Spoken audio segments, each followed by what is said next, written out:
아주 어릴 때 할머니 할아버지가 저에게 항상 커서 다른 거 하지 말고 무조건 교사가 되어야 한다.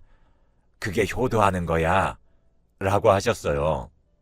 그래서 저는 다른 꿈을 가져본 적 없이 교사의 꿈을 가지고 컸습니다. 지금은 유치원 교사를 하고 있어요.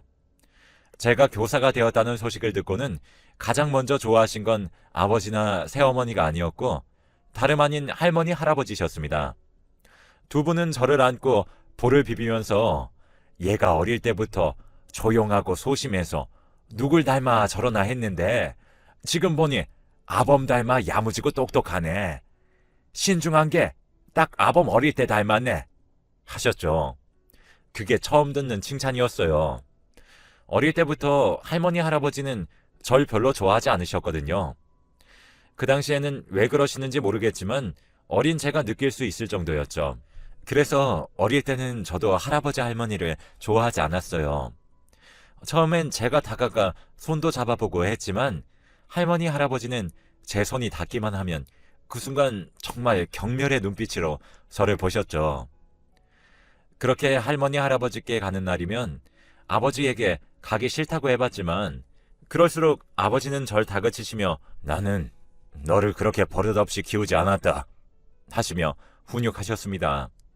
아버지는 어릴 때부터 예의를 중요하시는 분이라 예의 없게 구는 것을 세상에서 가장 싫어하셨어요. 그래서 저는 어릴 때부터 엄하게 자랐죠. 어디 가서 밉보일 짓은 해선 안 되고 항상 말과 행동을 조심해야 했습니다.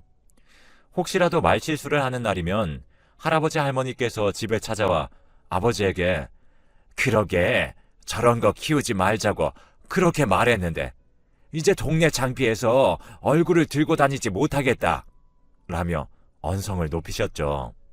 그러면 아버지는 아무 말 안 하고 듣고 있다가 할아버지 할머니가 집으로 가고 난 후에 방에 들어오셔서 제 종아리를 때리셨습니다.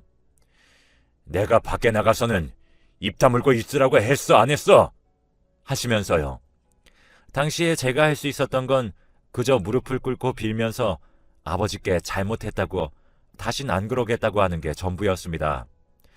생각해보면 그렇게 큰 잘못도 아니었는데 말이죠. 그저 동네 어르신 한 분이 제게 다가와 예쁘게 생겼네 하며 토닥이셨을 때 그게 싫어서 하지 마세요 했을 뿐이었거든요. 그분이 하필 할아버지 할머니께 가서 자기는 이뻐서 토닥거린 건데 누굴 변태로 만든다며 투덜대셨고 할아버지 할머니는 그걸 듣고 그날 집으로 찾아오셔서 제게 손가락질하며 그분이 어떤 분인 줄 알고 그러는 거야? 그냥 가만히 있으면 되는 걸 유별나게. 그러는 게 꼭 그 여자 닮았어. 라며 제게 자꾸 그 여자 했었어요. 그땐 그 말이 무슨 말인지 몰랐죠. 아버지께 물어볼 생각조차 못했습니다.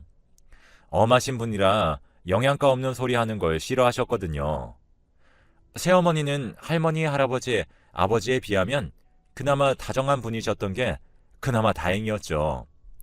둘이서만 있을 때는 잘해주셨지만 온 가족 다 같이 있으면 다른 분들과 똑같이 저에게 무신경하셨어요. 그래도 용돈은 진짜 부족함 없이 주셨고 늦게 들어와도 별다른 말씀 안 하셨죠. 그러던 어느 날 친구들과 놀다가 막차를 타고 집으로 온 날이 있었는데 그날 아버지께서 새어머니와 대화 중이셨어요. 제가 온 줄도 모르셨는지 아버지는 새어머니께 그래도 지가 엄마라고 그 난리 치는 거야. 재수없게. 그러게 누가 우리 부모님께 대들라고 했어? 그 여자는 자기 복을 제 발로 차버린 거야. 그러니까 당신 혹시 그 여자한테 연락 오면 상대하지 마. 라고 하는데 혼란스러웠어요. 왜냐하면 새어머니가 무뚝뚝하시긴 하셔도 여태 친어머니처럼 살뜰히 챙겨주셨기 때문에 흔히 말하는 엄마의 사랑이 부족하다 이런 게 전혀 없었기 때문입니다. 그래서 저는 여태 저에게 친어머니가 계신 줄 몰랐었던 거죠. 그래서 혼자서 생각만 하다가 아버지에게 물어보기로 했습니다. 아버지, 저번에 들으려고 들은 건 아니지만 우연히 지나가다가 어머니랑 말씀하시는 거 들었는데 저에게 친어머니가 따로 계신 건가요? 왜 말씀 안 해주셨어요? 하니 아버지께서 네가 잘못 들은 거야. 친엄마는 무슨 친엄마? 하며 말을 돌리셨어요. 그런 아버지를 보고 뭔가 숨기는 듯 보였습니다. 아버지에게 솔직하게 말해달라고 하니 아버지는 처음으로 제게 우물쭈물 하시면서 네가 생각하는 게 맞다. 지금 엄마는 새엄마야. 네 친엄마는 너 낳고 딴 남자랑 바람이 나서 널 내팽개치고 그 남자랑 도망을 갔어. 그래서 나는 피덩이인 널 버린 그 여자와 연락을 끊고 이혼했다. 그러고 지금의 네 엄마와 재혼을 해서 널 키웠지. 네 엄마는 정말 착한 사람이야.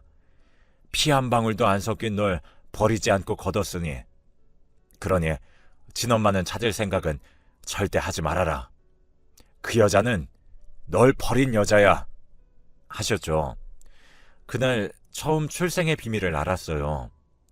그날 이후 아버지께서는 틈만 나면 제게 들리도록 친어머니에 대해서 나쁘게 말씀하셨습니다.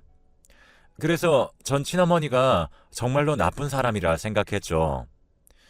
아무리 다른 남자와 사랑에 빠졌다고 해도 자기 자식을 버리고 그렇게 매정하게 떠나버리나? 나는 절대로 그러지 말아야지. 아니, 그냥 애초에 결혼을 하지 말아야지. 그러면 누구도 상처받지 않아.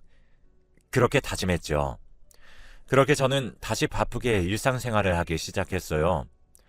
학교에서 실습을 나가기 시작해 정말 눈코 뜰 새 없이 바빴죠. 일하면서 점점 아이들이 눈에 들어오기 시작했고 또 그런 아이들이 너무나 사랑스러워 보이기 시작했어요. 그렇게 꿈을 키웠고 결국 저는 원하던 일을 할 수 있었습니다. 일을 하고 있던 어느 날 누군가 절 찾아왔어요. 그때 저는 돌보고 있는 아이 중 한 아이의 학부모인 줄로만 알았습니다. 하지만 절 찾아온 건 놀랍게도 제 친어머니셨어요. 다시 생각해도 신기했던 게 정말 누가 말해주지 않았는데도 첫눈에 딱 알아봤습니다. 아, 이분이 날 낳아주신 사람이구나 하고요. 그렇게 한참을 바라보고 있다가 저는 당황하지 않고 모른 척 물었습니다. 무슨 일로 오셨나요? 그러자 그분은 저를 보고 떨리는 목소리로 시아야 하며 부르며 다가오셨어요.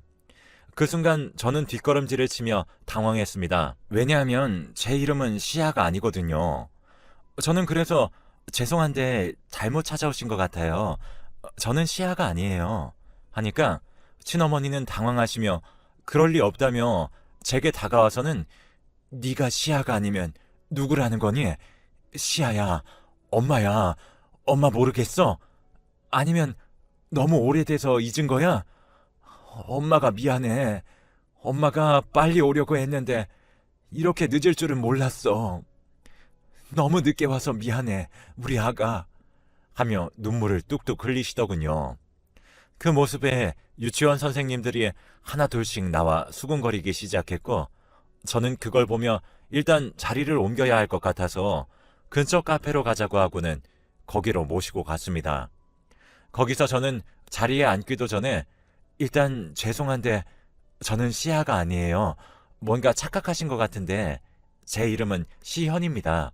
하니 친어머니는 보여줄 게 있다며 가방을 다급히 뒤지셨고 그리고는 제게 사진 한 장을 내미셨어요.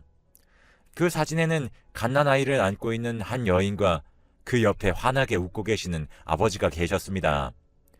아버지의 얼굴을 보고는 정말 진짜 이분이 친어머니였구나 했죠. 그리고 어머니께 왜 찾아오셨어요? 아버지께 들었어요. 저 어릴 때 버리고 가셨다고요. 근데 지금 와서 뭘 하시려고 나타나신 거죠? 이제라도 엄마 노릇 하고 싶어서 오신 건가요? 라며 쏘아붙였습니다. 그랬더니 어머니는 울면서 제게 내가 널 버렸다니? 그게 무슨 소리야? 난 단 한순간도 널 버린 적이 없어. 네 아빠가 그렇게 말했니? 내가 어린 널 버렸다고? 하며 울부짖더라고요. 그래서 저는 네, 아버지가 전부 다 말씀해 주셨어요. 어머니가 저를 낳자마자 다른 남자랑 바람이 나서 절 버리고 그 남자와 떠나셨다고. 그러니 찾지 말라고 하셨어요. 제 말을 듣고 어머니는 눈물을 흘리시면서도 화를 꾹꾹 참으시는 듯 했습니다. 그러고는 제게 말씀하셨죠. 바람은 내가 아니라 네 아빠가 폈어. 내가 다 알아버리니 시댁에서는 손을 써서 널 가로챘고 네 아빠와 이혼하라며 날 협박했어. 자기 아들과 이혼하지 않으면 널 영영 볼 수 없을 것이라며 널 데리고 협박하는데 나는 다른 모든 것은 다 포기할 수 있어도 너만큼은 포기할 수 없었단다. 그래서 이혼 서류에 도장을 찍었지. 하지만 그 후에 너희 아빠는 이런저런 이유로 널 데려오지 않았고 얼마 뒤에 너랑 네 아빠가 미국으로 떠났다는 소식을 들었어. 그 큰 나라로 간 너를 내가 찾을 방법이 없더라. 나는 그렇게 너를 낳음과 동시에 널 잃었다. 그래도 나는 널 포기하지 않았어. 수소문 끝에 네가 있다는 곳을 찾았지만 시부모님이 널 만나지 못하게 했지. 널 만나면 본인 아들의 잘못이 세상에 알려질까봐 무서웠던 거야. 그래서 날 찾아와 다시는 널 못 보게 만들었지. 그렇게 내가 아무리 발버둥을 쳐도 못 찾던 널 우연히 며칠 전 여길 지나가다가 본 거야. 처음엔 긴가민가 했어. 근데 아무리 봐도 내 딸이 맞는 것 같아서 그래서 이렇게 찾아왔다. 미안하다. 그 말에 저는 충격을 받았고 아무런 말도 할 수 없었습니다. 그 말을 들으니 그동안 할머니 할아버지가 절 왜 그렇게 미워했는지 그제야 이해가 되었죠. 저는 어머니에게 알겠어요. 하지만 이제 와서 뭘 어쩌고 싶어서 그러신지 모르겠습니다. 그만 일어나 보겠습니다. 하고 자리를 박차고 일어났습니다. 어머니는 제 손을 잡으면서 배 안 고프냐고 밥이라도 먹고 헤어지자고 애원했어요. 하지만 저는 머리가 너무 아파서 조금 더 있고 싶지 않았습니다. 그래서 저는 죄송하다 사과를 하고 뛰어나갔죠. 그날 그렇게 미친 듯이 달려 집으로 갔습니다. 집에 도착하니 새어머니는 제게 왔니? 일찍 왔네? 하고는 방으로 들어가시더군요. 그 모습에 마음속 어딘가 꿈틀거렸어요. 그날 저녁 아버지께서 저를 서재로 불렀고 아버지는 제게 사진을 한 장 보여주시더군요. 제가 결혼할 사람이라고 하면서 말이죠. 할머니랑 할아버지가 알아온 그 사람은 학벌도 좋고 집안도 좋고 뭐 하나 빠지는 곳이 없으니 무조건 결혼해라고 하셨어요. 그 말에 전 결국 터져버렸고 아버지께 대들었습니다. 왜 제 인생을 아버지 마음대로 정하려고 하세요? 제 인생인데 왜 아버지랑 할아버지 할머니가 관여하시냐고요? 하며 소리를 지르니 아버지는 어디 건방지게 여자가 큰 소리를 내냐? 너는 네 아버지가 우스워 보여? 하며 제게 큰 소리를 치셨어요. 그러면서 제게 바락바락 대들고 하는 게 누가 그 여자 딸 아니랄까봐 하는 짓이 볼수록 그 여자 닮아가는구나. 왜? 너도 이 남자랑 결혼하면 바람 피울 것 같아서 그러냐? 어디 건방지게 주제도 모르고 하며 제게 또 어머니에 대해서 나쁘게 얘기하셨죠. 저는 아버지께 바람은 아버지가 피우시고 왜 아버지가 피해자인 척 그렇게 말씀하세요? 라고 말했습니다. 아버지가 깜짝 놀라면서 뭐? 네가 그걸 어떻게 알아? 아니, 내가 바람 피웠다니 무슨 말을 하는 거야? 넌 네 애비를 그런 식으로 본 거냐? 네 키워준 은혜도 모르는 년이 감히 하며 화를 내셨죠. 그래도 화가 안 풀리셨는지 저에게 지금 당장 짐 싸서 나가라고 키워준 은혜도 모르고 자기 부모를 그렇게 욕보이는 그런 자식 둔 적 없다면서 저를 내쫓았습니다. 저는 하루아침에 내쫓겨서 밖으로 나오게 되었죠. 근데 그날 마음이 엄청 홀가분했어요.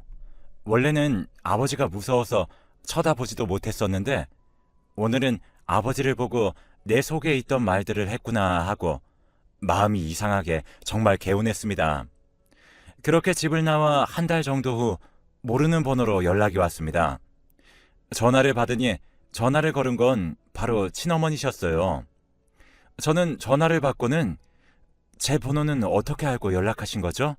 아니, 친어머니는 제게 아버지에게 연락이 왔었다고. 얘가 본인이랑 싸우고 집을 나갔는데 어디 있는지 알 수가 없다고 했다더군요. 그리고 본인이 바람 폈었던 사실을 알고 있는데 네가 말한 거냐고 하면서 전화가 왔다고 했습니다. 그래서 전 어머니께 죄송하다고 말하면 안 되는 거였냐, 아버지가 그러고 말았냐, 괜찮으시냐 물으니 어머니가 웃으시면서 같이 밥을 먹자고 하시더군요. 그렇게 약속을 잡고 어머니 집에서 처음으로 같이 밥을 먹었습니다. 밥을 먹으면서 눈물이 왜 그리 흐르는지, 이런 게 진짜 집밥이고 진짜 엄마의 마음이구나. 난 여태 부족함 없이 살았다고 생각했는데 생각보다 나는 사랑이 부족한 사람이었구나. 나도 사랑받을 수 있구나. 라는 생각이 들었어요. 그렇게 하염없이 우는 절 보시던 어머니는 절 안아주시면서 제게 시아야, 이제 엄마랑 같이 살래? 엄마가 이제껏 못해준 거 시아한테 전부 해주고 싶어서 그래. 갑자기 너무 부담스러운가? 시아가 생각해보고 엄마한테 전화 줄래?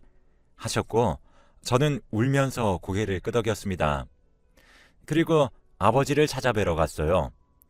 아버지는 저를 보고도 아는 체도 하지 않고 서재에 들어가셨고 새어머니는 저를 보고 왔니? 하시고는 주방으로 가셨죠. 저는 서재로 가서 아버지께 오늘부터 저는 나가서 자유롭게 살겠습니다. 그동안 키워주신 건 감사해요. 항상 감사하며 살게요. 그러니 아버지도 건강하게 잘 지내세요. 라고 말을 하고 돌아서는데 아버지가 누구 마음대로 그걸 정한 거냐? 네 인생은 너만의 인생이 아니야. 우리 가족 모두의 인생이지. 네가 여기서 나가면 잘 살 것 같으냐? 착각하지 마라. 네가 여태까지 잘 먹고 잘 살 수 있었던 것은 네가 잘나서가 아니라 내가 널 그렇게 만들어서 그런 거니까. 하시며 저를 아버지 방식대로 붙잡으셨습니다. 하지만 저는 이제는 그러고 싶지 않았어요. 그렇게 아버지가 원하는 대로 휘둘리고 싶지 않았죠. 네, 아버지, 알아요. 근데도 전 나갈 거예요. 원래 인생이라는 게 다 남이 정해주는 삶인 줄 알고 그렇게 컸는데 이제는 제가 정하면서 살고 싶어요. 그리고 아버지는 지금까지 아버지 뜻대로 그렇게 사셨으니까 아버지도 이제는 전부 아버지 뜻대로 하실 수 없다는 것을 아셔야죠. 제가 집을 나가는 건 아버지의 잘못도 있어요. 아버지가 되게 멋진 분인 줄 알았는데 자기 여자를 버리고 다른 여자와 이렇게 살림을 차리고 자식한테 항상 떳떳하다고 말하시던 아버지를 이제는 제가 용서할 수가 없습니다. 그리고 저는 이제 어머니와 같이 살고 싶어요. 여러 이유가 있어요. 아직도 제 마음이 복잡하지만 지금 제 마음은 그냥 어머니와 살고 싶은 마음뿐이에요. 그러니 놓아주세요. 제가 없는 게 아버지 삶에 더 좋을 거예요. 하고 그 길로 저는 아버지 집에서 나와 어머니와 단 둘이 살게 되었습니다. 어머니는 매일 제게 애정 표현을 해주시고 정말 따뜻한 밥도 항상 해주십니다. 이렇게 좋은 것을 너무 늦게 알아서 억울한 것도 크고 왜 아버지는 바람을 피워서 모두를 힘들게 했던 건지 원망도 했지만 어머니의 말을 듣고 아버지를 미워할 수만은 없었습니다. 어머니가 처음 아버지를 만났을 때 얼마나 착하고 순한 사람이었는지, 그리고 제가 태어나기도 전에 저에 대한 마음이 얼마나 컸는지 말씀해 주셨거든요. 어머니에게 아버지 안 미우세요? 라고 물으니 엄마는 제게 밉지, 미운데 그래도 네가 여기 오는 걸 허락해 줬잖아. 너희 할머니 할아버지 알면 진짜 난리칠 양반들인데 아직까지 잠잠한 걸 보면 아빠가 막아주고 있는 거야. 라고 했죠. 그 말을 듣고 저는 아버지가요? 아버지를 잘 모르시나 본데 그럴 일 없어요, 진짜. 라고 했더니 웃으면서 제게 아니야. 너희 할머니 할아버지가 어떤 분들인데 네가 집 나온 거 알고 네가 나랑 산다는 거 알면 너 데리고 가려고 무슨 짓을 할지도 모르는 양반들인데 잠잠한 거 보면 네 아빠가 마지막엔 제대로 된 아빠 역할을 하려는 거야. 그러니까 너무 미워하지 마. 하시고는 어머니는 같이 쇼핑을 가자고 하셨어요. 그렇게 저는 매일 평범한 일상을 살았습니다. 아버지 생각은 하나도 나지 않을 만큼 매일 행복하게 지내다 어느 날 일을 끝내고 집으로 돌아가던 길에 문득 아버지 생각이 나더라고요. 그래서 아버지가 좋아하시던 양갱을 사서 아버지가 계신 집으로 갔습니다. 집에 도착하니 아버지는 할아버지 할머니께 큰 소리를 치시고 계시더군요. 살면서 처음 봤죠. 아버지는 항상 할아버지 할머니 말씀에 토 한 번 달지 않고 사셨거든요. 처음 보는 아버지 모습에 정말 많이 놀랐습니다. 그래서 그 자리에서 우두커니 서서 지켜보기만 했어요. 자세히 들리진 않았지만 엄마의 말대로 아버지는 저랑 엄마를 아버지의 방식대로 지켜주고 계셨습니다. 할아버지 할머니는 걔한테 드린 돈이 얼만데 지금 걔를 그 여자한테 뺏겨? 어딨냐니까? 넌 네 딸이니까 어디 있는지 알고 있을 거 아니야. 네가 말만 하면 네 눈앞에 데려와 주겠다는데 왜 이렇게 고집을 부리는 거니? 엄마 아빠가 해결해 준다니까 하셨어요. 아버지는 뭘 해결해 주실 건데요? 예? 애는 좀 놔두세요. 걔는 최소한 나처럼은 살지 말아야지. 나는 원래 그런 놈이니까 괜찮은데 애는 자유롭게 살게 그냥 가만히 좀 두시라고요. 만약 애 엄마 찾아가서 다시 애를 데리고 오는 날엔 저도 가만히 보고만 있지 않을 겁니다. 아셨어요? 라며 소리치셨어요. 처음 보는 아버지의 단호한 모습에